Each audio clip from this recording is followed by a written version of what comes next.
Good morning! Panibagong araw, panibagong pag-asa para sa lahat.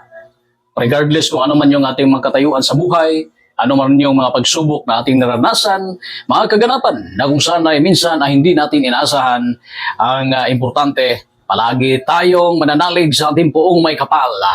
Again, good morning at sana ay nasa mabuting kalagayan ang lahat nating mga kababayan ngayong oras na ito. Okay guys? So bago ang lahat, no, sa mga di pa nakapag-subscribe sa atin, kunting pabor, subscribe lang po at huwag niyong kalimutan na i-click yung notification bell para naman ay mag-update din po tayo sa ating susunod na video.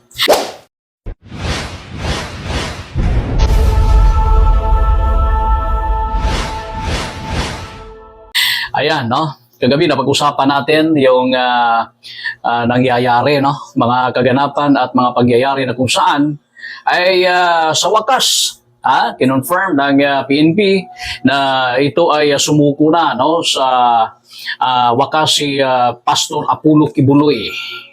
Sumuko na ito guys ng otoridad matapos nagbigay ng ultimatum. Kaya naman pala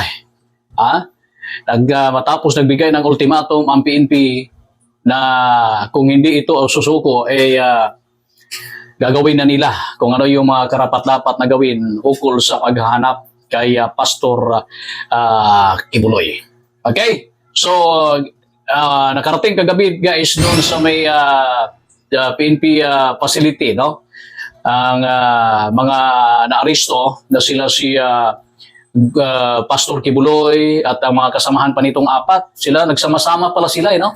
Nagsama-sama pala sila at ayun nga, ginawa yung mga booking process at kung ano na pang kailangan gawin na normal po yan as standard operational procedure bilang pagharap at bigay ng proseso doon sa isang tao na kung saan ay pumarap, no, sa batas. So, alam naman natin na si General Torre kagabi mayroong press briefing kasama sa mga media at nagpa-abot din, no, ng pahayag kasama sa iba pang mga grupo sa media si Police Colonel Jean Pajardo, ang spokesperson ng kapulisan na kung saan ay nagbigay din ng linaw, no, sa mga pangyayari guys. Para sa akin, kasi lumabas, yung tanong natin kagabi, paano ba nahuli ito si Pastor Kibuloy?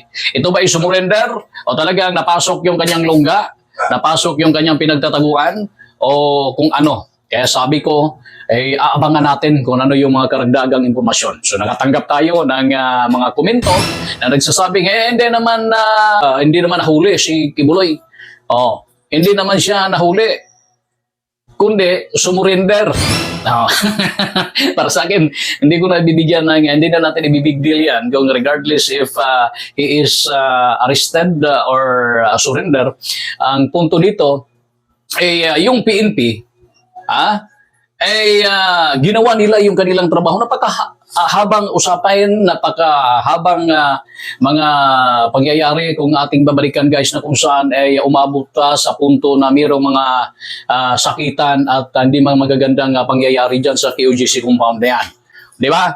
At yun yung laging panawagan at sana sumurrender ito si Pastor Kibuloy para sa ganoon ay maharap niya yung kanyang mga problema at aligasyon laban sa kanya at tumigil at matapos-tapos na yung mga paghirap ng kanyang mga members at lalong-lalo na itong mga miyembro ng kapulisan.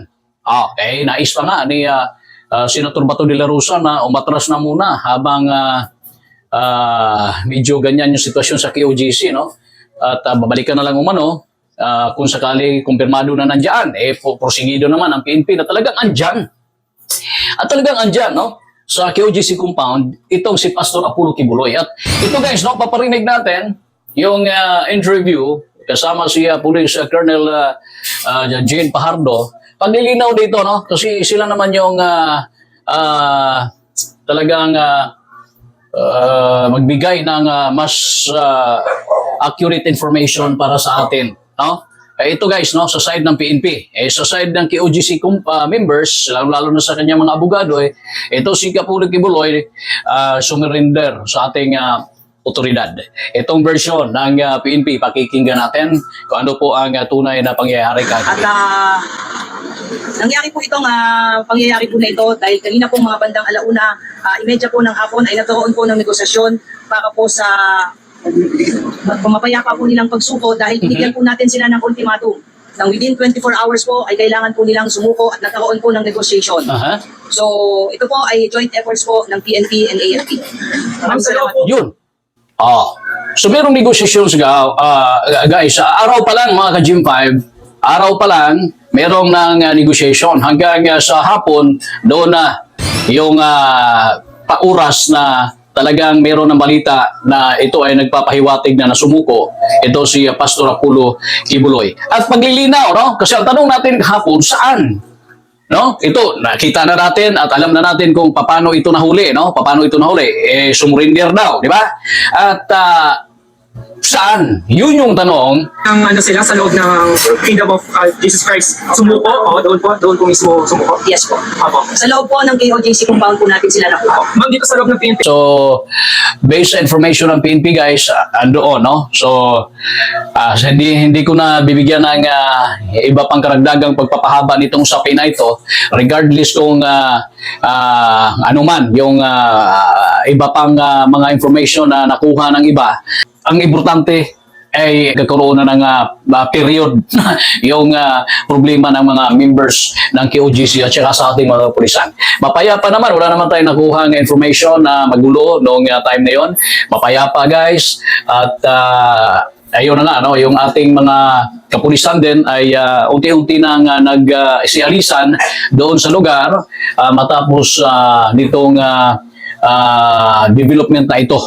No? Matapos itong development na ito. Ongoing po yung processing po ngayon dahil 5 katao po yan.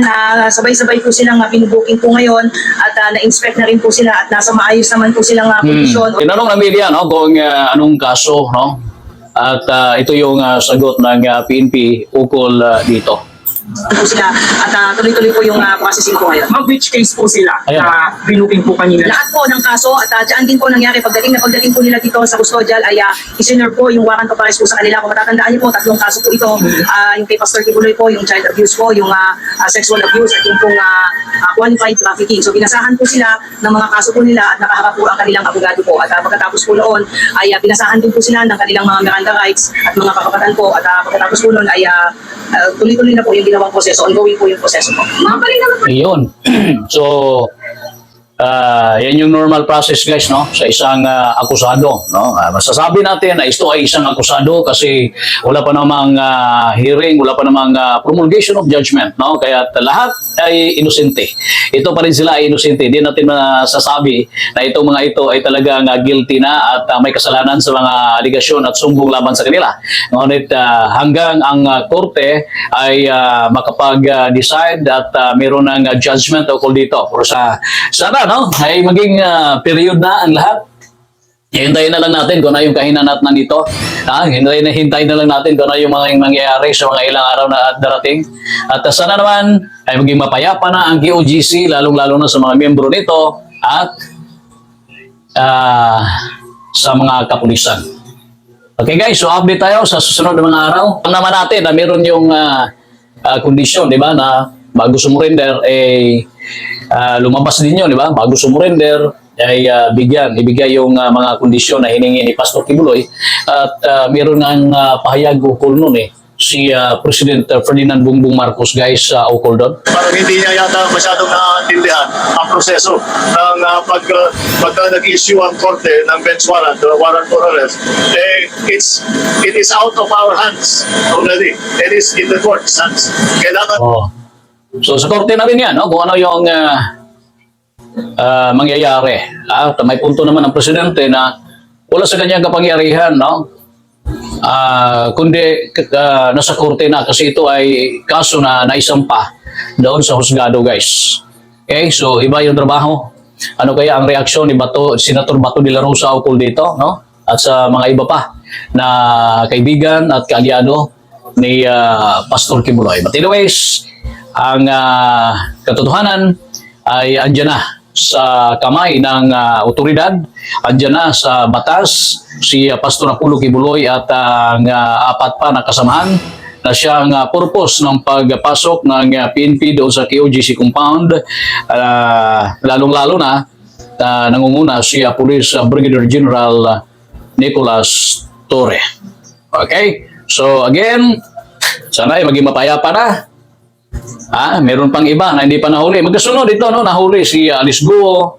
Magkasunod dito sila. Magkadikit lang ng araw. So maraming salamat guys. Hanggang sa muli sa mga di pa nakapag-subscribe. Hello, please. Isang pindot at isang pabor lang po para sa ating pagpapatuloy. Salamat sa lahat at mabuhay ang buong Pilipinas.